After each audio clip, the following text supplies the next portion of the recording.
Welcome to Let Me Fix This. Enjoy the video. In this video, I will show how to make peanut butter Sager's Kitchen. Full guide.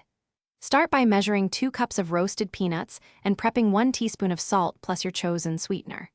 Set up a stable blender or food processor and clear a clean workspace to avoid contamination.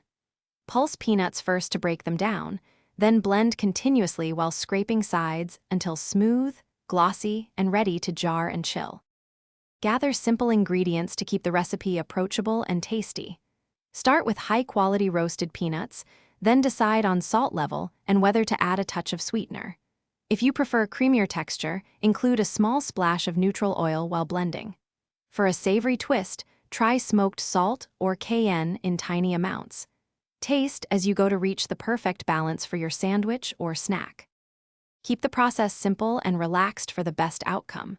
Pulse the peanuts until crumbly, then blend in stages and scrape the bowl frequently so everything processes evenly. Control texture by timing.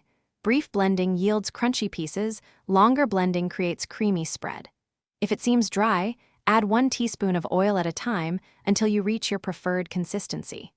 Store in a clean jar and refrigerate. Thanks for watching. If you found this helpful, don't forget to like and subscribe.